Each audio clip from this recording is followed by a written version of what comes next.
Tajdidun niyah itu sebelum beramal, sebelum melakukan sesuatu.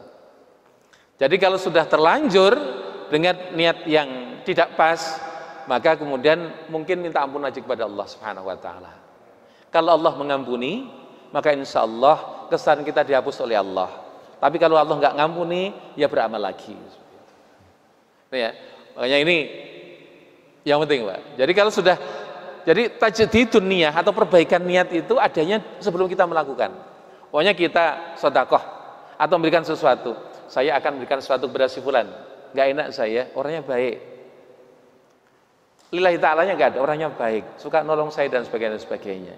Tengah jalan, loh, saya kok beramal kok karena fulan, karena baik dan sebagainya. Karena Allahnya di mana? Nggak ada itu. Maka kemudian, udah saya hapus semuanya. Baik urusan dia, kemudian soleh urusan dia, baik bagus menurut urusan dia, urusan saya kepada Allah. Lah perbaiki ini sebelum kita memberikan kebaikan kepada orang itu. Nah ini tajdidun niyah pertanyaan di sini. Tapi kalau kemudian kita sudah melakukan, loh iya ya, ini kan karena Allahnya sedikit atau bahkan nggak karena Allah. Karena saya itu berbuat baik kepada dia karena kebaikan dia, bukan karena Allah. Maka seperti ini minta ampun kepada Allah. Kalau Allah berkehendak, Allah mengampuni, akan diampuni dan diterima oleh Allah. Tapi kalau nggak berkehendak, maka kemudian kita mengulangi amal gitu. Seperti itu. Ini yang cara yang paling aman. Karena pada bab husnudzon kepada Allah, ini bab tasawuf itu. Nah, ya. Itu pokoknya husnudzon itu adalah bagaimana orang bertuju kepada satu titik utama dalam hidup ini karena Allah Subhanahu wa taala. Ini di dalam satu kitab, lupa saya kitabnya apa namanya.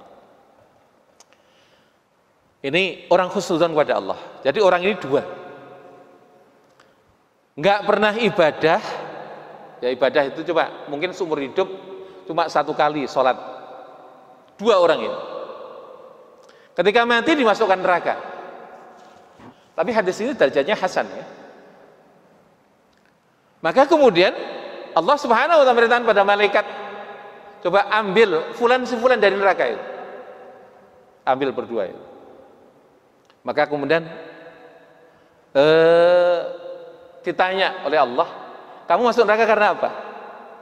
Karena banyaknya maksiat ya Allah pada engkau ya Allah. Kamu masuk neraka karena apa? Ya Allah tahu itu ya. Allah Maha tahu. Dia mengatakan saya nggak pernah ibadah ya Allah, saya jarang beribadah ya Allah. Oh begitu. Maka udah balik lagi kamu ke neraka nih. Yang satu lari cepat. Allah tanya kepada dia, kenapa kamu lari? Ya Allah, hidup saya nggak pernah taat ya. Untuk sekali ini saya ingin taat, walaupun taat untuk masuk neraka. Allah mengatakan, udah kamu masuk surga. Yang satunya kerdah-kerdoh. Kenapa kamu malas-malasan balik ke neraka? Ya Allah, saya pikir engkau panggil aku itu untuk dimasukkan ke surga. Tiba balik lagi ke neraka. Ya udah kamu masuk surga. Ini derajatnya hasan ya cerita ini, nggak sohe-sohe.